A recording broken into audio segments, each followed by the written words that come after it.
Ôi còn xanh hẳn có ôi mùi nhìn.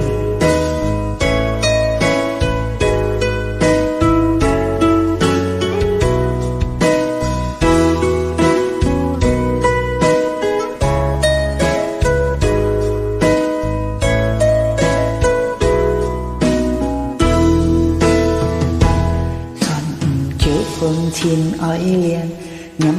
chiếu nhìn kiên em giang xe thoi thoi tua dịu dàng lưu to sớm thông cái hẹn chót có sớm thông cái sợi lý theo lưu dịu mặn dịu trong giang phùng pha tông dân phơi liễu giang đi đi xem mây nhìn lối phố phu phu thu thu lối dù phôi vòng nhịp cú si phân chốt thiên kim suy thoáng hết xiên hắn liền kém thân xe kèm xì xì kim tiền ôi con xa hàng có ôi mùi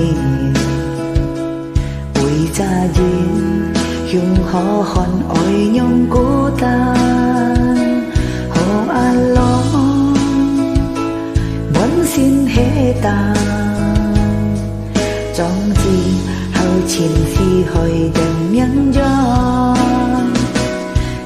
xem tâm tâm và chiều quá mô chơi mô biếng xinh từng biến cây mùi nhìn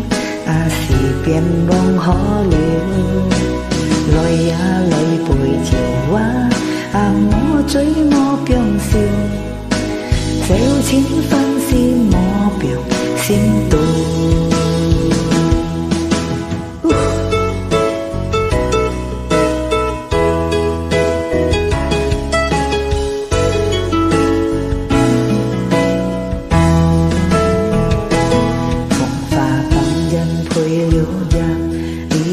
xem mây nhìn lối phôi phú phú thu thu lối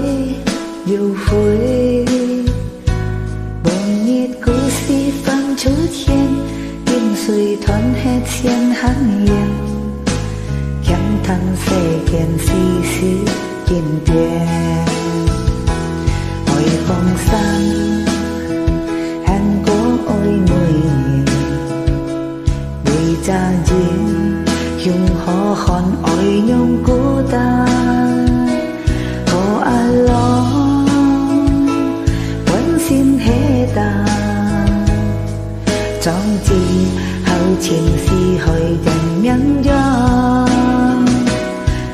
xem tận tận cả chiều quá mô chơi mô biếng xinh tung biến cây mùi xì biến bông họ liều lời buổi chiều quá mô chơi mô biếng xinh theo chính phân si mô biếng xin tu theo chính phân si mô biếng xin tu